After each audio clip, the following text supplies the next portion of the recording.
Hey, what's going on YouTube? This is your certified life and relationship coach, Coach Court. And in today's video, we're going to be talking about how I feel and I believe with all of my believing ability, what my truth is. You don't have to stay if you're not happy. You choose to. And this is a topic that I get all the time on in the comment section. This is, some of the comments that I read because you guys don't understand. I read all the comments, like every single one of them. I'm the only one that does this. So I don't have anybody that admins for me or I don't have any moderators. It's all me. So I'm there and I'm reading those comments. And so many times I get it through the comments, through emails, through Instagram. The same thing. People are very frustrated because they can't control how the other person acts and they can't control how the other person shows up in the relationship. But uh, here's an eye opener for you. You don't have to stay if you're not happy. But before I get into that topic, if you want my help personally, reach out to me on my website, www.fruitfulseeds.com, and leave me an email no longer than 2 to 3 paragraphs long. Also, I am going to be implementing email coaching for you guys. I know that there's an option that people have been asking for a lot. I'm going to go ahead and figure out a price point that's going to be beneficial for both of us, for all of us, whoever wants to reach out to me for coaching, because I miss a lot of emails and it's strictly because of time. I'm coaching. I don't have a whole lot of time. And today's session is a coffee with Court session. This is I wanted to introduce this on this Saturday because I know people have off work and they're able to engage a little bit more. But I'm going to be providing a service for you guys. And if this is your first time viewing me, please subscribe to the channel. Click that like button. Share the content. That would be I'll be ever so grateful for that. And I appreciate you guys. All right. I'll wait for other people to come in. So if you're watching this on replay, don't forget, you can always share this with your friends and your families. If you know somebody that's struggling in these situations where, if you're on the outside looking in and you're their friend and you're their family member and you're trying to support them, it is so frustrating to have them confide in you, but they don't make any change. It is so frustrating to sit them and watch them purposely choose this torture that they're going through, but they don't do anything to get themselves out of that situation. And after a while, as the person that's sitting there supporting them, you just get frustrated and tired of hearing about it. But this is why I made this video today. You have the opportunity to leave if you want to. It's going to be hard because once you tie with somebody, if you get into, I don't know if you guys believe in that soul ties or if you have that, you feel like they're your twin flame, and you have that trauma bond or whatever it is you want to call it. I know it's hard for you to leave, but once you find out who a person is and you figure out there's only so many ways a person can show up in a relationship. After I've been doing this for so long, I can put this down to a science. Like it's either going to be A, B, or C. There's only 3 options you have. And this is what I try to explain to people when they reach out to me for coaching sessions. This is why I'm literally exhausted after the sessions because it's like me going into the trenches with them and really trying to figure this out. But after a while, it becomes very obvious.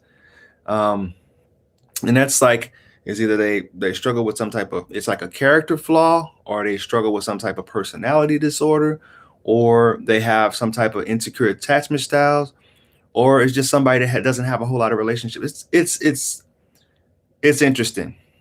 But I always say at the end of the call, or even in the beginning, it's your choice if you want to decide to stay or leave. Because in our life, everything that comes next is dependent upon the choice that we make right now in this very moment.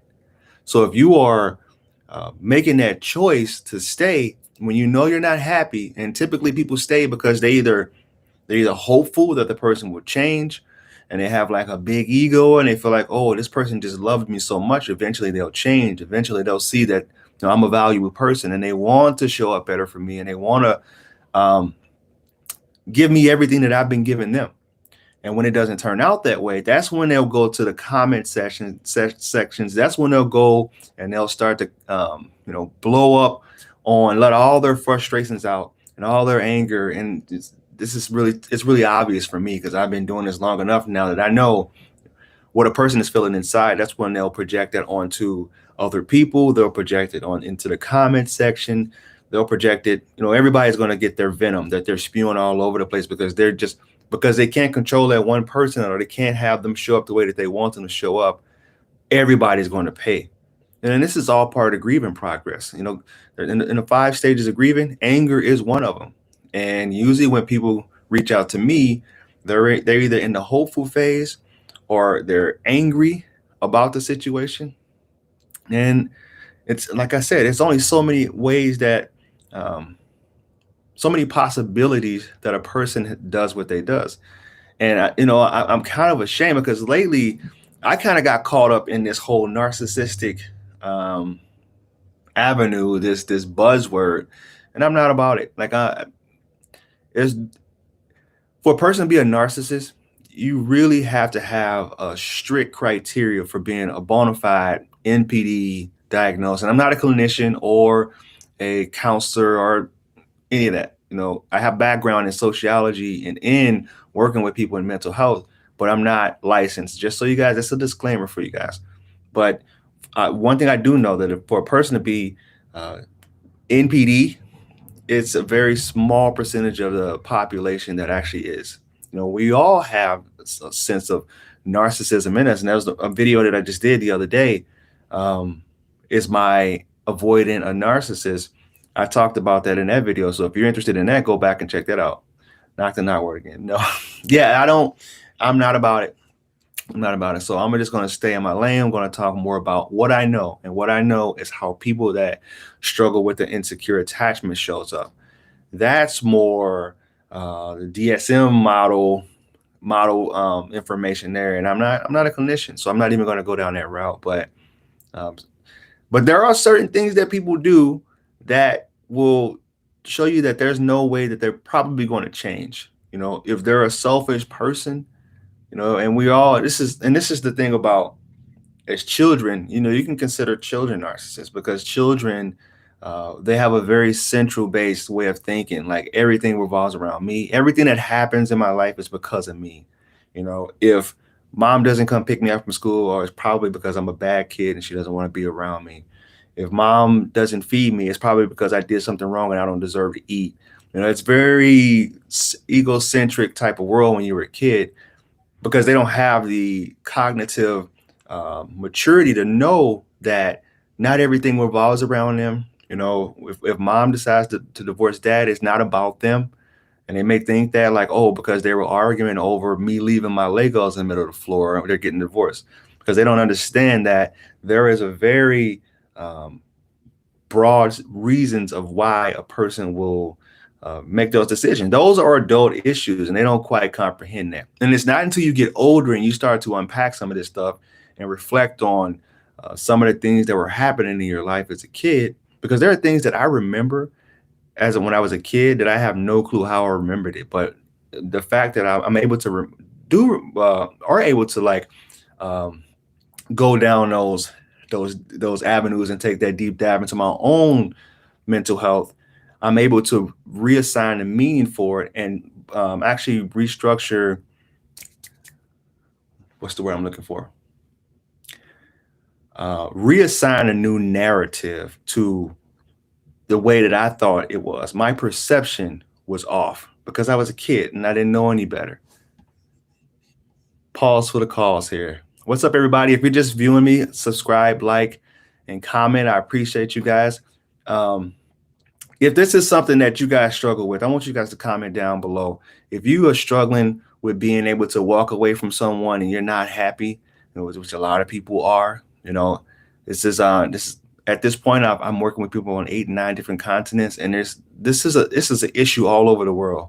And it's interesting because so many people reach out and they say, this is a special situation. You may not have ever heard this before. Like, this is a really complex one. And I have to offer them that reassurance, like, no, this is more common than you realize. And not being able to leave a person because you're not happy is one. This is why people stay married 10, 20, 30 years past the time that they were supposed to get divorced. I don't know whatever the reason may be. It could be because they've gotten complacent, which I'm a firm believer that you can't replace compatibility with complacency. It just won't work. Eventually, you'll end up breaking up, splitting up somehow. By the way, happy Saturday, Coach Coffee. We make our own choices as adults. Absolutely. What are signs if someone is selfish? All right. Okay, so selfishness. We all, in a way, to preserve ourselves and to maintain our own individuality, you have to be selfish to a degree. But make checks and balances. Like if somebody wants to go, if you recommend a restaurant to someone, they're like, nah, I don't want to do that. If it's always on their terms, and if it's always people like you're always, this is where anxious, preoccupied people get in. We get caught in that trap. What we consider as being a nurturing and empathetic person, it's really being a people pleaser and not stating our needs. So if you feel like if you were to take a tally, that the more you have placated to their needs, or you have given into what they wanted more than what you want, and they are not willing to budge when you're trying to negotiate what you need in life, then that's a selfish person. It's all about them. And it's kind of little ways you can figure this out too. Like if you're going through the dating process, there's ways that you can tell if a person's going to be more egocentric and more selfish than other people. Is that even can you replace those words, egocentric and selfish? Comment down below. I know you guys are going to tell me that, yeah, you're off base, but egocentric, selfish, is that the same? Does that by definition, are those interchangeable? Would you please help Coach by sharing this video on your social media pages? Thanks, Renee. Divorcing my first husband was the most difficult thing I ever did because he was a good man. I didn't know about attachment styles back then, but it makes perfect sense now. I am AP and he's DA. Thank you, Renee. Appreciate you. I really do. So long story short, I'm gonna wrap this up. I would never have someone stay in a relationship when they're not happy. All right. Because it's if you have kids involved, it doesn't look right to the kids because kids can pick up on that energy. Like you guys may not even realize it, but they can tell when mom or dad isn't getting loved the right way. When they're being abused, they're not being shown any love. It's cold, it's unaffectionate.